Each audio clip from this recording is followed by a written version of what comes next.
Es ist erstaunlich, dass so viele Leute zu einer Buchpräsentation kommen. Ich finde das fantastisch, aber ich bin nicht so überrascht, weil ich unterrichte immer noch ein bisschen in der Städelschule in Frankfurt am Main. Und wenn ich da über Marcel Duchamp spreche, kommen vielleicht 8 Leute. Aber wenn es um Hilmar af Klint geht, kommen dann plötzlich 100. Es ist irgendwie merkwürdig, wie geliebt sie geworden ist. Ich bin in Stockholm geboren und aufgewachsen.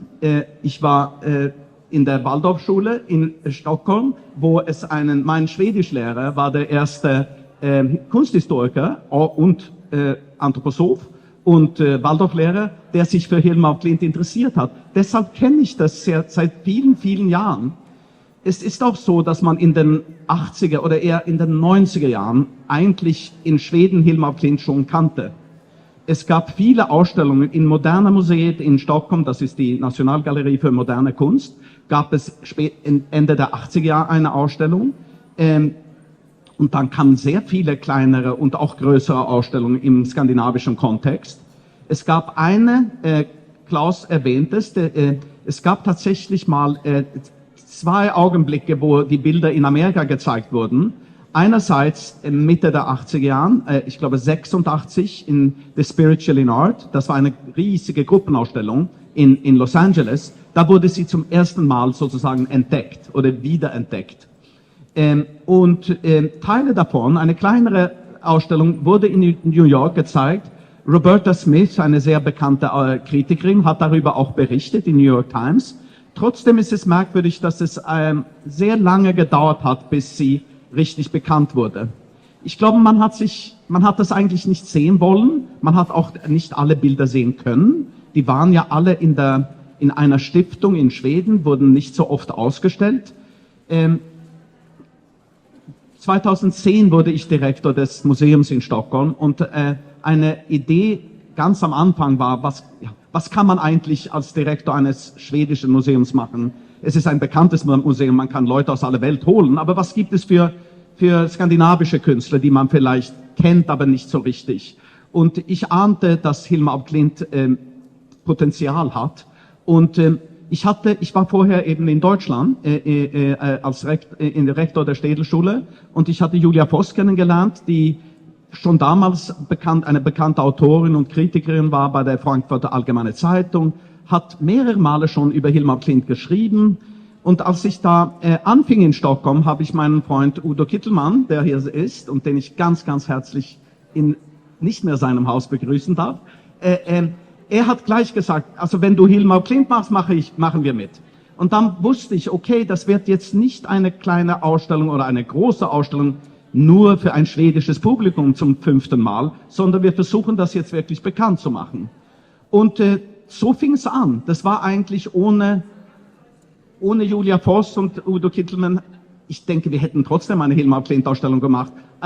Und Iris Müller-Westermann, eine deutsche Kuratorin, die immer im Moderna Museet gearbeitet hat. Sie hat dann mit Frau Knappstein hier im Hamburger Bahnhof zusammengearbeitet.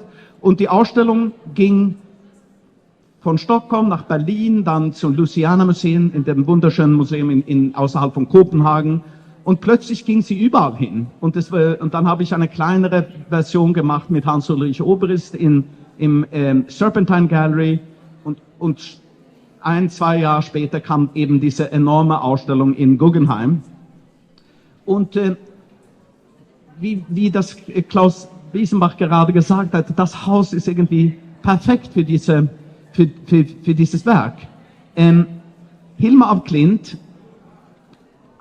war eine merkwürdige Künstlerin in dem Sinn, dass sie die meisten Bilder kaum gezeigt hat. Oder die wichtigsten Bilder, kann man so im Nachhinein sagen. Sie war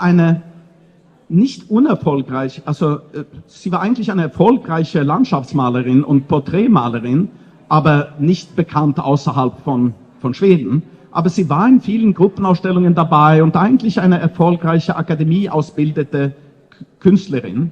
Schweden war eine von den allerersten Nationen, wo Frauen auch in der Kunstakademie studieren dürften. Und sie gehörte nicht erste Generation, vielleicht zweite Generation von Frauen, die überhaupt an der Königlichen Akademie studieren dürften.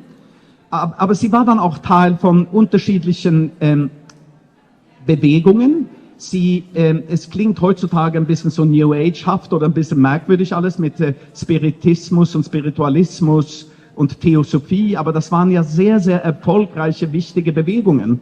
Ich denke auch, dass man die Theosophie also man kann die Bedeutung der Theosophie für starke Frauen kaum übertreiben. Ich meine, die Kunstwelt war komplett dominiert von Männern, die politische Welt sowieso, die akademische Welt, die Medizin, also alles. Aber da kam eben diese merkwürdige neue Religion, kann man das ja fast nennen, und da waren sehr starke Frauen dabei. Die Gründerin war ja eine Frau, Frau Blavatsky, und die zweite Direktorin, oder wie man das nennt, war Annie Besson, auch eine Frau. Und es gab unterschiedliche wichtige Frauen, die da eine sehr bedeutende Rolle gespielt haben. Und überall in der Welt waren Tausende von wichtigen Personen, wie zum Beispiel der Mondrian, war ja Mitglied der Theosophischen Gesellschaft, aber auch eben sehr viele Frauen. Und eine wichtige Frau war eine Frau Hilla Rebay, das war die erste Direktorin des Guggenheim Museums. Und sie war auch Malerin, vielleicht nicht so wichtig als Malerin, aber als Museumdirektor unfassbar beeindruckend. Sie hat also als Fundraiser enorm. Sie hat gleich irgendwie den wichtigsten Architekten, Frank Lloyd Wright, gewonnen, um dieses Haus zu bauen. Und das Haus wurde ja als Tempel definiert. Das Guggenheim Museum is a temple of non-objective art. So heißt es in der Satzung. Das heißt, eine Art Kunst, die nicht darstellend ist. Also eine moderne Kunst, eine geistige Kunst vielleicht. Hilma af Klint hat auch von einem Tempel geträumt. Sie hat diesen Tempel nie bauen können und es ist vielleicht auch nicht so kristallklar, was sie eigentlich mit diesem Tempel gemeint hat. War das tatsächlich ein Haus? Ja, es war ein Haus. Sie hat kleine Zeichnungen gemacht in den Notizbüchern und die schauen manchmal ein bisschen aus wie das Guggenheim Museum. Da kommen überall diese spiralförmigen, diese Spiralen vor. Ich habe das Louisiana Museum erwähnt. Ich weiß nicht, wie viele hier im Louisiana Museum waren, aber wenn man da rausguckt, sieht man das Wasser und auf der anderen Seite sieht man eben Schweden. Und was man sieht, ist eine Insel, Ven. Da wollte Hilma af Klint ihr Tempel bauen. Später gab es andere Ideen in der Nähe von Stockholm, aber dieses Haus wurde eben nie gebaut. Aber sie hat oft von diesem Tempel nicht nur geträumt, sondern darüber geschrieben. Es ist auch ein inneren Tempel. Es ist auch ein Tempel, den wir alle, die ganze Menschheit, teilen können. Es gibt eine Serie, und die heißt, also eine Reihe von Bildern, die heißt Paintings for the Temple, also Bilder für den Tempel. 193 Bilder. Und das ist eben, und jetzt komme ich eigentlich zu Sinn der ganzen Übung, ein von den Büchern heißt eben The Paintings for the Temple. Und das sind die bekanntesten Bilder, denke ich. Oder das sind die riesigen Bilder, die man hier hat sehen können im Hamburger Bahnhof, auch im Guggenheim Museum. Und es ist merkwürdig mit Hilma af Klint. Es gibt viele merkwürdige Sachen, aber sie hat ja riesige Formate gehabt. Das kennt man von Mondrian oder Kandinsky oder Malevich oder andere Pionieren eigentlich kaum. Die sind manchmal riesig, so dass sie würden hier reinpassen, aber gerade noch. Was auch erstaunlich oder ein bisschen originell ist, dass sie immer in so Zyklen, in Serien gearbeitet hat. Das heißt, vielleicht ist das hier eine Arbeit. Die Tempelserie ist eigentlich wie, sie redet auch von ihrer Arbeit, als wäre es ein Ding. Ja, wir können vielleicht ein bisschen durchblättern einfach. Also, warum haben wir einen Katalog Raisonné gemacht?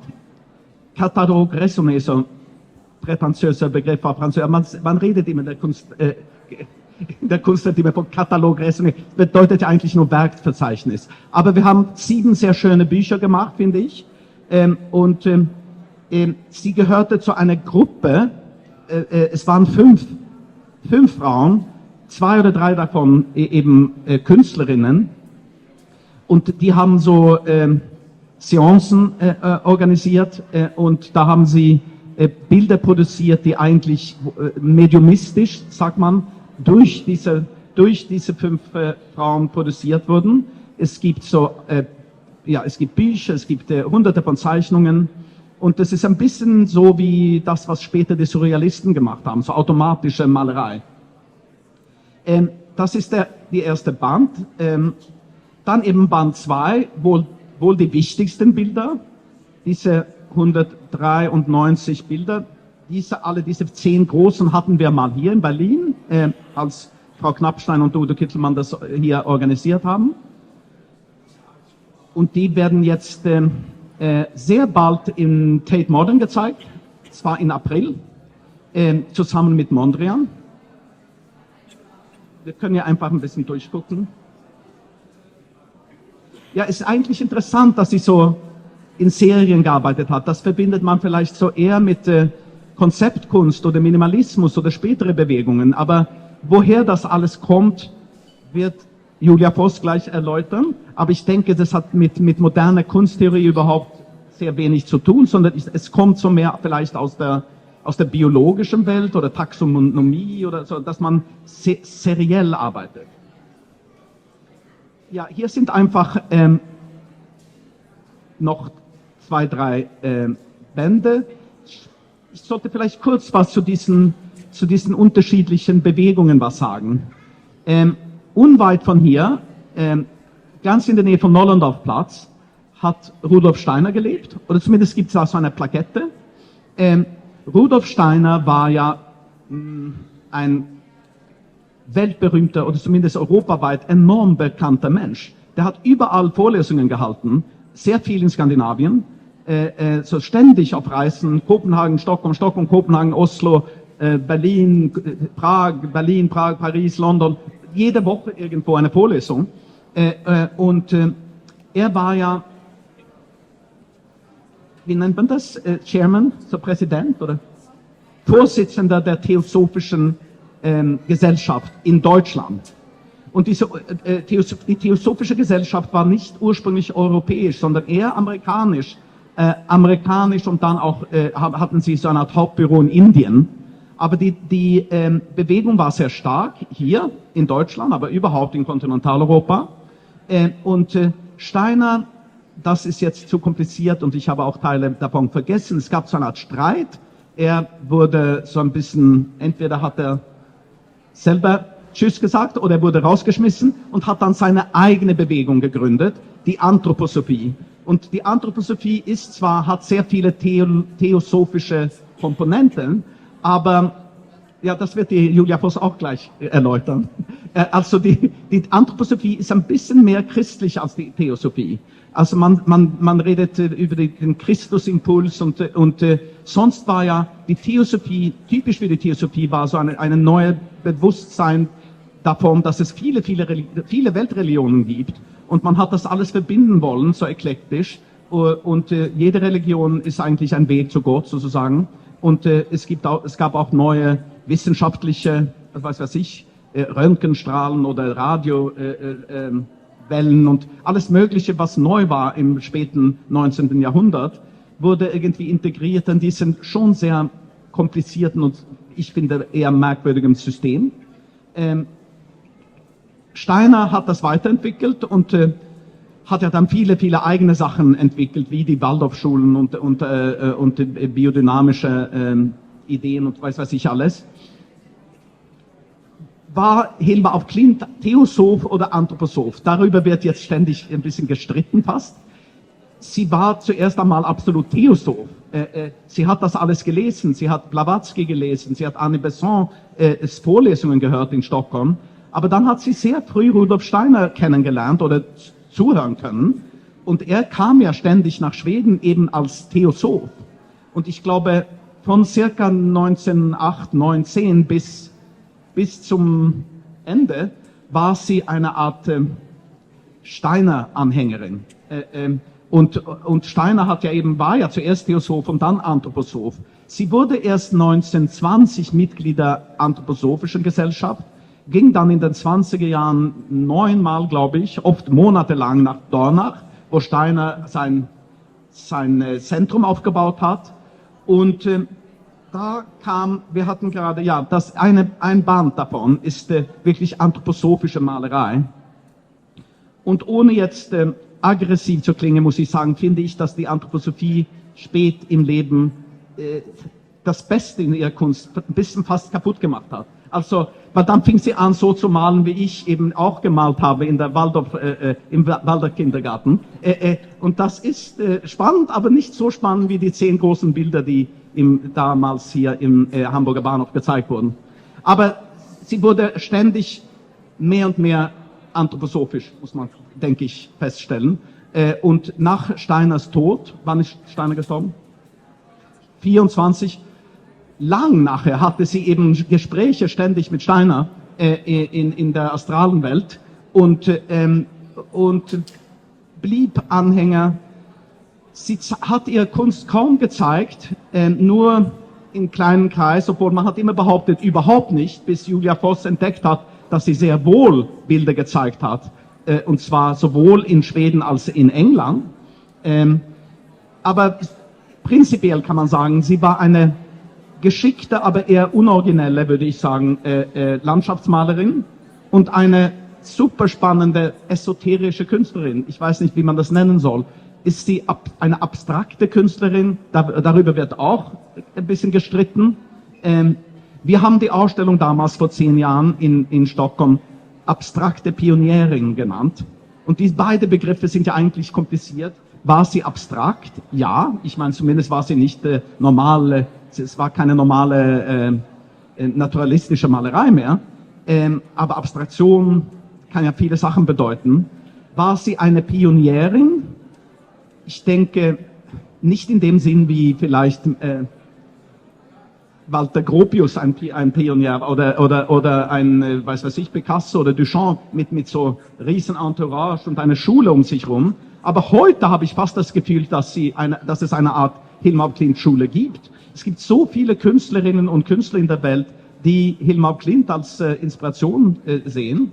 Und vielleicht war sie in dem Sinn wirklich eine Pionierin, aber die Rezeption kam, wie soll ich sagen, fast ein Jahrhundert zu spät. Oder vielleicht ist es auch Perfect Timing. Klaus sagt, er kommt immer zu spät. Man kann nicht zu spät kommen. Das geht einfach weiter. Nein. Und es geht jetzt gerade wieder los.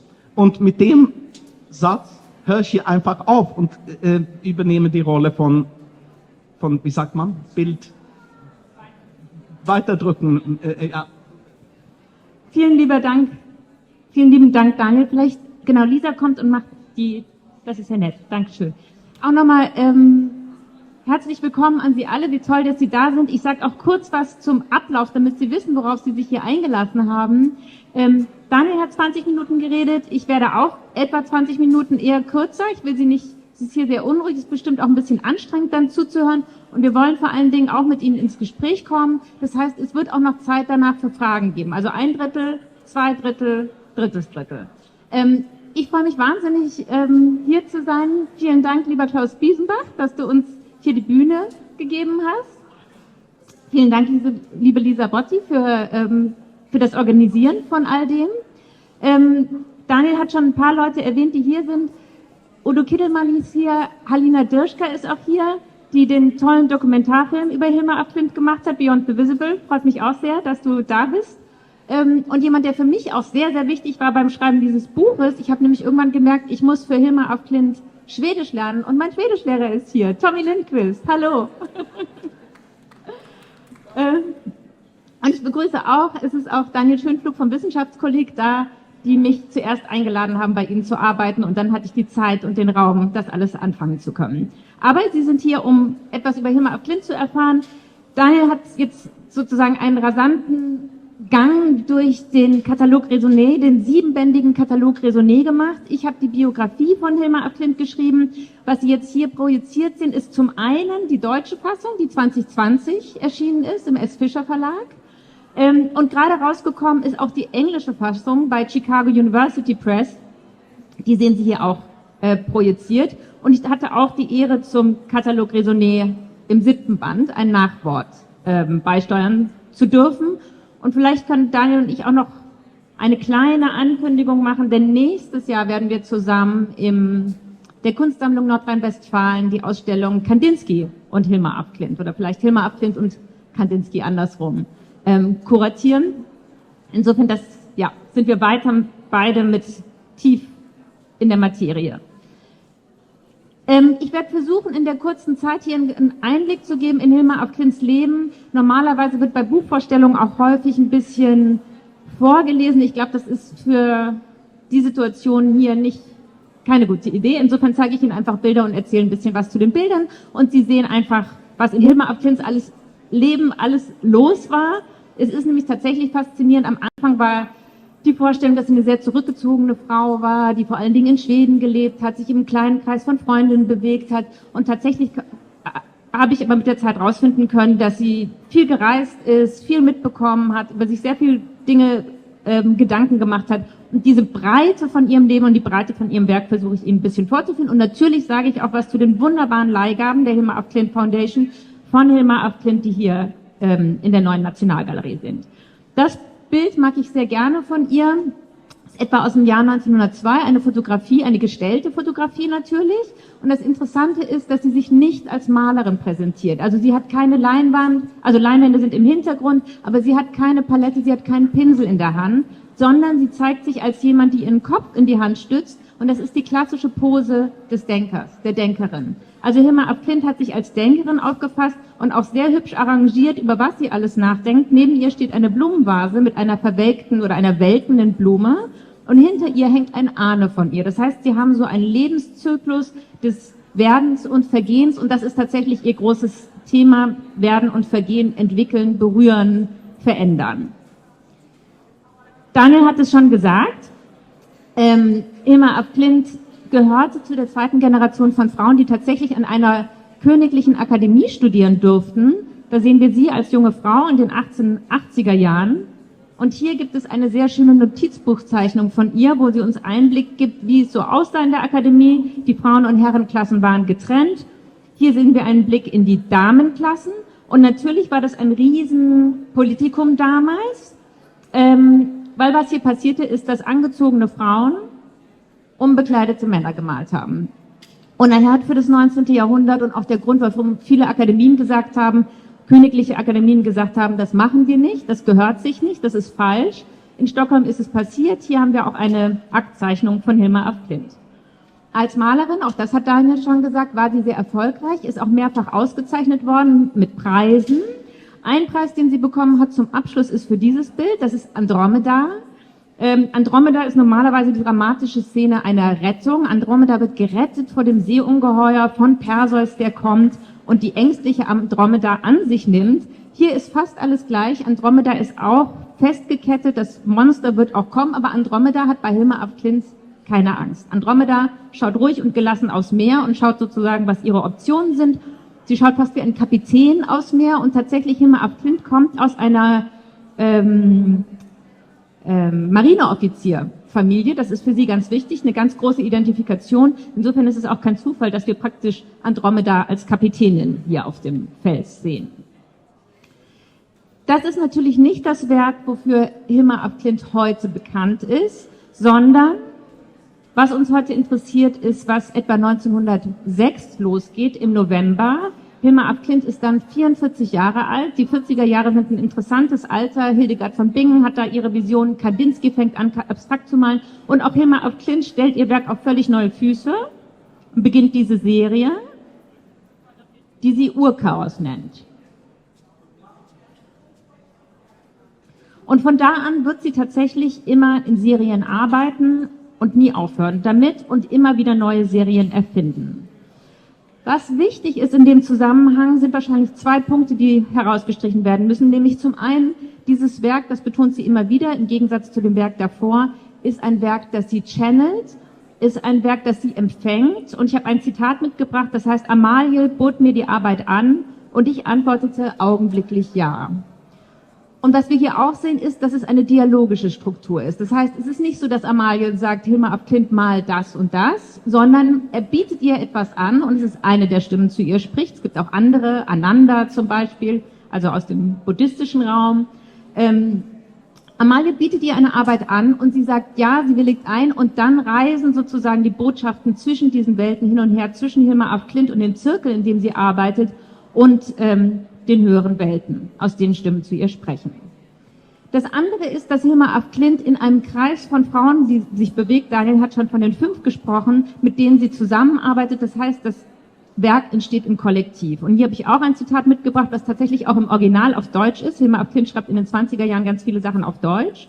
Und da heißt es, dass zwei Individuen müssen den Weg zusammen dorthin gehen, denn der Pfad macht es unmöglich, für einen Einzelnen weiter fortzuschreiten. Also sie ist fest davon überzeugt, dass sie diese Werke empfängt und dass sie zusammen mit anderen dieses Werk entwickeln muss. Und eine der wichtigsten Personen in diesem Kreis ist Anna Cassel, Freundin aus Studienzeiten, Mitglied von den 5. Hilma af Klint und Anna Cassel werden sich irgendwann von den 5 lossagen, auch so etwa um 1907 und neue Gruppen gründen. Und später wird es eine Gruppe geben, die heißt die 13, wo auch Anna Cassel mitmachen wird. Und sie werden immer weiter zusammenarbeiten. Gleichzeitig schafft Anna Cassel auch ein eigenes Werk. Ich habe hier was mitgebracht von ihr. Das sind diese blauen gebundenen Bücher, dafür werde ich nachher was zu sagen. Auch das Werk von Anna Cassel ist Teil der Hilma af Klint Foundation.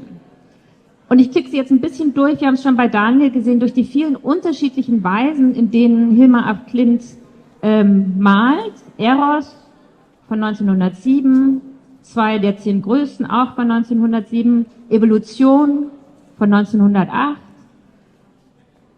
Baum der Erkenntnis von 1913 bis 1915, das ist mitten im Ersten Weltkrieg dann entstanden.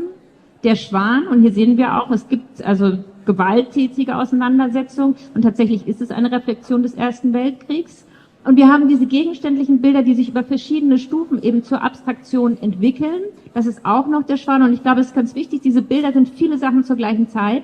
Sie sind abstrakte Gemälde, sie sind Nachrichten, sie sind Portale in eine andere Welt, also für uns auch sozusagen die Möglichkeit, in eine andere Welt zu kommen. Sie sind Symbole, sie haben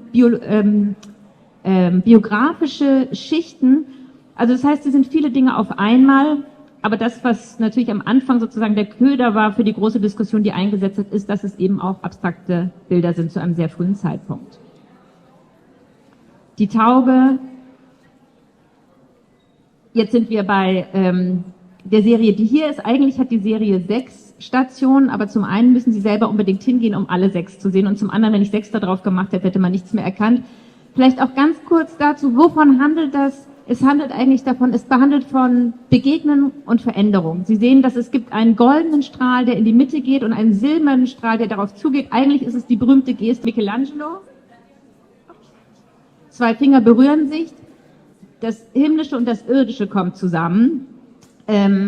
Und gleichzeitig werden Sie auch sehen, es gibt so eine Bewegung im Bild, dass so kleine Partikel nach außen treten. Hilma af Klint, auch auf Deutsch, bezeichnet sie als die Denkkräfte. Also darum geht's. 2 Dinge kommen zusammen, 2 Dinge begegnen sich, 2 Dinge berühren sich. Es findet ein Kontakt statt, es findet ein Erstkontakt statt und daraufhin wird was in Bewegung gesetzt und verändert sich. Das sind auch eigentlich die Lebensthemen von Hilma af Klint. Die Spirale, das Symbol der Veränderung. Sie hat später eine sehr naturgebundene, eine sehr pantheistische Phase. Und insofern heißt diese Phase auch über das Betrachten von Bäumen und Blumen. Eros, die Urszene des Kontakts, der Begegnung, ist ein ganz wichtiges Thema bei ihr. Eine Serie auch, und ich glaube, wir müssen uns auch in Erinnerung rufen, Eros ist wie Andromeda ein Riesenthema der Kunst. Das wird gleichzeitig, ich habe hier eine spätere Fassung gezeigt, das wird gleichzeitig in Stockholm gemalt, auch von einem theosophischen Maler Kronberg. Hilma af Klint interpretiert das völlig anders, ein Spiel von Farben und Formen. Sie sagt, Eros ist das Verschmelzen aller Farben und steht unter anderem für das Verständnis der Liebe. Also es gibt eine Reaktion auf der Leinwand und hinter der Leinwand. Hilma af Klint bezeichnet sich selbst als das Werkzeug der Ekstase. Ich mag, dass das Bild so gar nicht dazu passt. Das Werkzeug der Ekstase hat natürlich auch Liebhaberinnen. Eine davon ist Sigrid Landsén, mit der geht sie ins Kino. Ich finde, das sieht man diesem Bild an. Sie geht ins Kino, um einen Liebesfilm zu gucken im Jahr 1913. Und Sigrid Landsén, eine Freundin für ihr, Gymnastiklehrerin und zeitlang wohnt sie auch bei ihr in der Wohnung, schreibt über die Affäre, die die beiden haben. Hilma schlief bei mir eine Weile am Morgen des 25. Juli, küsste mich unaufhörlich, hielt sich so fest an meinem Hals, dass ich ohne Ende weiße Blumen regnen sah. Das heißt, diese vielen erotischen Motive, die Sie in diesen Bildern sehen, die vielen Metaphern über Erotik und Sexualität, haben auch eine ganz reale Seite in dem Verhältnis der Frauen untereinander. Da gibt es gebrochene Herzen, entflammte Herzen, Glück und Unglück in allen Phasen. Auch davon handeln diese Bilder. Museum im Koffer ist ein Kapitel, was ich Ihnen auch kurz vorstellen will. Sie haben es schon bei Daniel gesehen, es ist ein ganzer Band, der dem gewidmet ist. Hilma af Klint will ein Publikum für ihr Werk finden, will ihre Bilder zeigen und was sie macht, weil ihre Werke zu groß sind, um mit ihr zu reisen, sie schafft ein Miniaturmuseum ihres Werks, in dem sie kleine Reproduktionen in Farbe und in Fotografie in diesen 10 Alben versammelt. Sie sehen sie auch hier im Hilma af Klint Archiv und mit denen reist. Mit diesen Alben reist sie, um Leute für ihr Werk zu gewinnen. Sie reist 9-mal nach Dornach, kriegt das alte Goetheanum mit, das dann abbrennt. Sie ist da, als es abbrennt. Sie ist da, als es dann wieder neu aufgebaut ist. Aber sie schafft es nicht, die Anthroposophische Gesellschaft oder Rudolf Steiner dafür zu gewinnen, ihr Werk zu zeigen. Sie schafft es aber, eine Frau auf ihre Seite zu ziehen, eine Holländerin, Peggy Kloppers-Molzer heißt die sie einlädt nach Amsterdam. Hilma af Klint fährt nach Amsterdam 1927, hat da auch Kontakt mit Avantgarde-Kreisen. Wending ist eine Avantgarde-Gruppe, die in ihren Notizbüchern auftaucht und schafft es aber auch dort wieder nicht, eine Ausstellungsmöglichkeit zu finden. Sie fährt schließlich nach England, nach London 1928 und wird dort ihre Bilder zeigen. Aber auch da ist es so, sie wird einige, wahrscheinlich der aus der Attar-Serie zeigen, aber auch da ist es so, dass sie keine Reaktion bekommt. Diese reisende Hilma af Klint war für mich tatsächlich eine riesige Entdeckung, weil es ein ganz anderes Licht auf sie wirft. Sie wird viel irdischer, sie wird viel nahbarer, sie ist viel mehr in ihrer Zeit, sie wird zu einer ganz modernen Frau, die mit dem Automobil fährt, die verschiedene Städte geht und so weiter. Und ich will einen kurzen Seitensprung hier machen. Tatsächlich hat es mein Mann Philipp Deines zum Anlass genommen, eine Graphic Novel für ihr zu machen. Und Hatje Kanz, Lena Kiesler ist auch heute da, unser deutscher Verlag, um diese Hilma af Klint, die so viel unterwegs ist und auch ein so großes irdisches Leben hat, eben auch zu verfolgen und diese beiden Seiten von ihr zu zeigen. Also einerseits dieses Geerdete und auf der anderen Seite das Spirituelle, was bei ihr Hand in Hand geht. Und damit komme ich auch zum letzten Kapitel. Daniel hat auch schon davon gesprochen. Der Tempel. Tatsächlich, sie merkt in London, es gibt wieder keine Reaktion und daraufhin stellt sie ihre Strategie um. Also sie ist der Ansicht, wenn ihre Zeitgenossen nicht auf sie reagieren, dann ist nicht etwas faul mit ihrem Werk, sondern ist etwas faul mit den Zeitgenossen und ihre Zeitgenossen sollen nicht das letzte Wort haben. Also entscheidet sie sich, ihre Werke der Zukunft zu vermachen.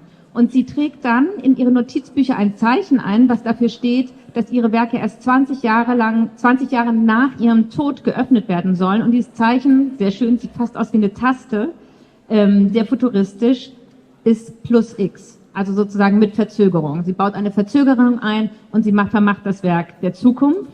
Ich glaube, sie hat sehr recht, das zu tun. Wir sind hier in den 30er Jahren in Europa, die schlechteste Zeit wahrscheinlich, um etwas Neues, Futuristisches in Gang zu setzen. Und Hilma af Klint fängt dann an, sie schreibt kontinuierlich während ihres Lebens über den Tempel, fängt dann an, sehr konkret sich Orte auszusuchen, wo ihr Tempel gebaut werden soll, auf einer Insel zwischen Dänemark und Schweden und fängt auch an, kleine Zeichnungen zu machen. Daniel hat das auch schon erwähnt, davon, wie dieses Museum aussehen könnte, wie dieser Tempel aussehen könnte. Sie sehen hier, man soll es spiralförmig durchlaufen. Und Sie sehen natürlich, es ist die gleiche Zeit, in der Hilla von Rebay sich Gedanken macht, wie so ein Tempel aussehen könnte für New York. Hilla von Rebay will auch, dass ungegenständliche, geistige Kunst dort gezeigt wird. Wir sehen hier Hilla von Rebay in New York mit einem Modell und wir sehen natürlich das Guggenheim Museum, das dann in den 50er Jahren auf der Fifth Avenue entsteht. Es ist natürlich auch der Ort, wo bisher Hilma af Klints größter Triumph gefeiert worden ist. Die Guggenheim-Ausstellung in New York hat 600.000 Leute angezogen. Es ist die erfolgreichste Ausstellung in der Geschichte des Guggenheim-Museums geworden. Daniel hat gerade erzählt, dass auch gerade am Moderna Museum in Stockholm 4.000 Leute pro Tag gekommen sind, um die Sachen von Hilma af Klint zu sehen. Also sie hat sich ein bisschen in der Zeit vertan. Es waren nicht 20 Jahre, es brauchte fast, rechnen, 80, danke. fast 80 Jahre, aber der Triumph ist ihrer. Und tatsächlich redet sie von ihren Plänen für die Zukunft mal als Tempel und mal aber auch als Museum und nennt es ein Museum, um zu zeigen, was hinter den Kräften der Materie liegt. Damit habe ich sozusagen meinen Parforce-Ritt durch die Biografie beendet. Wir haben jetzt hier ein Mikrofon, was Lisa, glaube ich, freundlicherweise rumreichen wird. Das heißt, wenn Sie Fragen, Anmerkungen, Kommentare, Ideen haben, irgendwas, was Sie hier einbringen möchten, freuen wir uns sehr, wenn Sie das tun. Und es kommt ein Mikrofon zu Ihnen.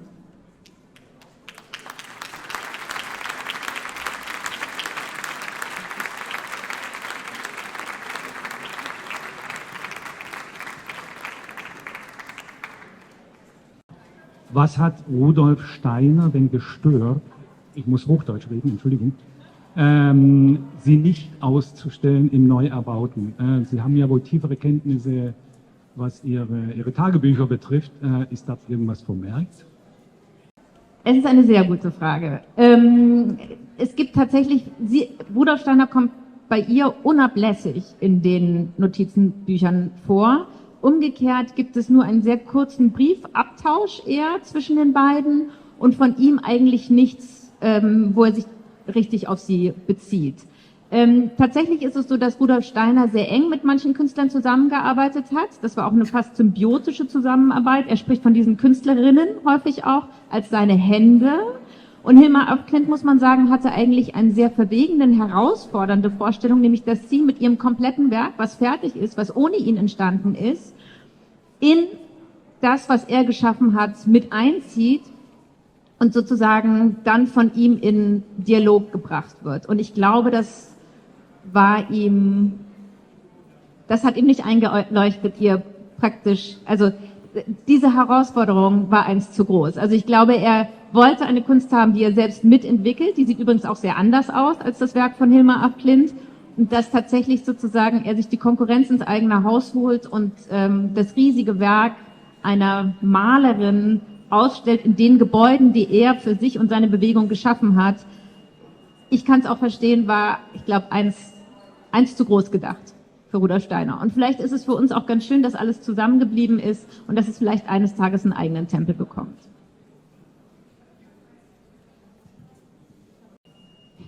Ich habe in Sao Paulo, Brasilien, im Jahr 2018 eine große Ausstellung gesehen von der Hilma af Klint. Und ich habe nie wieder etwas gehört hier im Kreis, also im großen Kreis. Das war auch eine große Ausstellung. Warum? Ja, aus Bescheidenheit, weil ich habe diese Ausstellung gemacht. Nein, aber Jochen Volz und ich haben sie zusammen kuratiert. Und es war mir sehr wichtig, dass sie vor Guggenheim war. Weil wir wussten schon, dass Guggenheim macht es später. Und dann war die Frage, sollen wir die Ausstellung dann später für Brasilien übernehmen? Und dann haben wir gesagt, nein, wir machen es schon vorher. Das war eine sehr schöne Ausstellung, muss ich sagen. Wir hatten die 10 großen, die Hauptbilder oder die beeindruckendsten Bilder.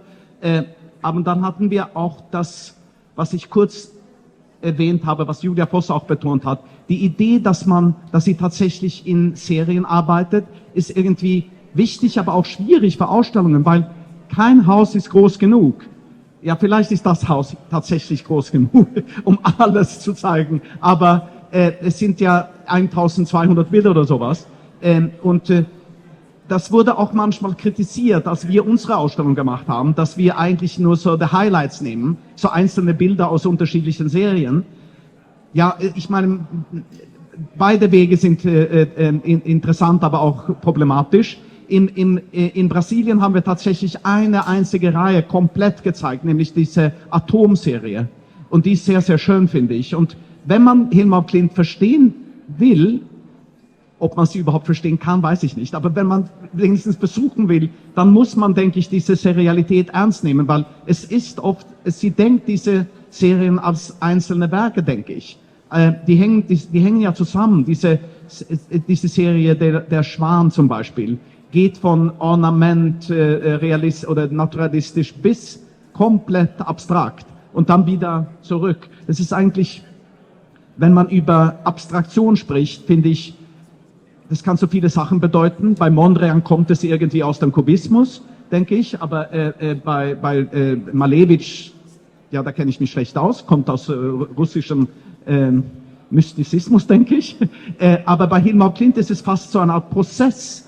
Es geht Abstraktion als Verb, also es geht um die Abstraktion, den Abstraktionsprozess irgendwie, sieht man in der Serie. Das ist nur ein Beispiel.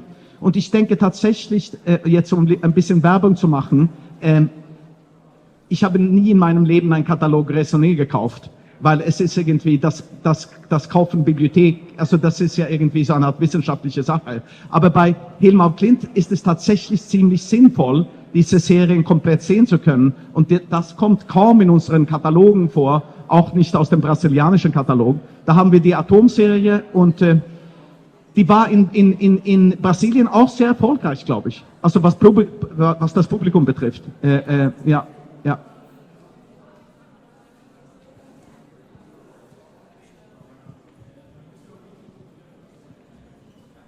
Ich hätte eine Frage zu der Bedeutung der Musik in Hilmar af Klints Werk, weil wenn man von abstrakter Kunst spricht, also gerade bei Kandinsky, Töne sehen, Farben hören, ist ja eigentlich ein zentrales Thema. Und sie hat ja auch in Zyklen gearbeitet, was ja eigentlich auch die Verbindung zur Musik zeigt.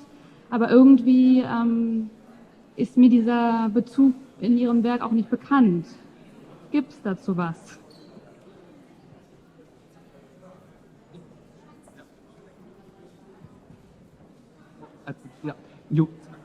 Ja, das wirst du dann sagen. Ja, sie hat eine Parsifal-Serie gemacht. Das hat bestimmt mit Wagner, aber vielleicht auch mit Steiner zu tun. Weil Steiner hat viel über Parsifal geschrieben. Aber der Ton kommt bei ihr, also sie redet über ihr Tempel und spricht davon, dass es eine Art Kehlkopf sei. Und das ist irgendwie unbegreiflich. Ich habe auf Schwedisch heißt es Struphuvud, komisches Wort. Kehlkopf, auch komisches Wort. Es geht darum, dass die Stimme entsteht. Und tatsächlich hat Rudolf Steiner über sein Goetheanum als ein Haus des Wortes gesprochen. Und es geht irgendwie darum, und jetzt bin ich auf tiefem Wasser hier, aber bei Steiner gibt es sehr, wie soll man das nennen, sehr okkulte, esoterische Vorstellungen von unterschiedlichen Kapiteln der Menschheit. Und irgendwann einmal in der Zukunft werden wir keine Körper haben. Wir werden irgendwie geistig sein und wir können direkt mit der Stimme schaffen. Und das kommt tatsächlich bei Steiner vor, als so eine Art utopische, visionäre, merkwürdige Zukunftsfantasie. Und diese Idee, dass das Haus ein Kehlkopf ist, hat mich irgendwie, ich verstehe es immer noch nicht. Das hat mit Musik nicht direkt zu tun, aber es hat mit Ton zu tun. Also ich weiß nicht, ob sie sich viel für Musik interessiert hat. Ich habe auch gedacht, dass alle diese, ich meine, die Anthroposophie hat ja eigene Kunstformen entwickelt. Zum Beispiel, oder hauptsächlich, denke ich, die Eurythmie. Und das ist ja so eine Art Tanzbewegung, oder wie soll man das nennen? So eine Art choreografische Kunstform, wo es sowohl um Sprache als um Musik geht. Und ich habe immer überlegt, ob vielleicht die Eurythmie eine Bedeutung hat für Hilmar Klint. Und das weiß ich eben nicht, aber das wird jetzt Julia Voss erläutern. Mit der Eurythmie weiß ich auch nicht, aber es ist eine super Frage.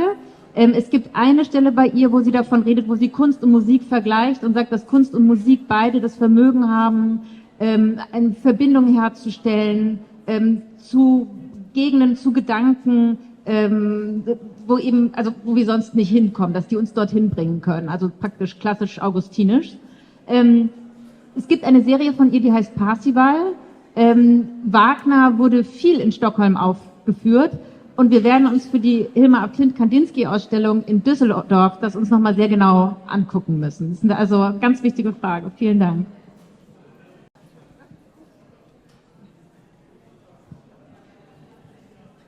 Eurythmie, nochmal ganz kurz. Können Sie Ihren Namen noch tanzen? A. B. Was hat sie mit Tanz zu tun? Hat sie was mit Tanz zu tun? Waldorf, Eurythmie, den Namen tanzen können, gehört ja eins zusammen. Die Frage, gibt es da was?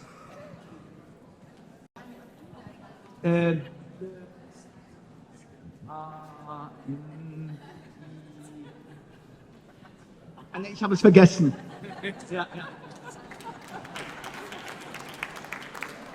Also, ich glaube, Iris Müller-Westermann hat in dem Film von Halina, spricht sie davon, dass vom kosmischen Tanz der Bilder von Hilma af Klint. Und ich glaube also, dass das tanzt und dass sich das bewegt, das ist da ganz viel drin. Und es gibt auch ein sehr süßes Foto von Hilma af Klint. Es gibt nicht so viele von ihr, aber es gibt ein ganz süßes Foto von 1905, wo sie ein Pierrot-Kostüm anhat. Pierrot tanzt nicht so besonders viel, aber Pierrot bewegt sich schon, choreografiert auf der Bühne. Also ich glaube, dieses bühnenhafte, tänzerische ist auch tief in ihrem Werk drin und natürlich das schwingende, tanzende in ihren Bildern. Vielen, vielen, vielen Dank, Julia und Daniel. Es war ein großartiges Publikum. Vielen Dank. Klaus Biesmach sagt immer, Berlin hat das beste Publikum und das stimmt. Samstagnachmittag waren hier, glaube ich, 200 Leute für euren Talk. Vielen, vielen Dank.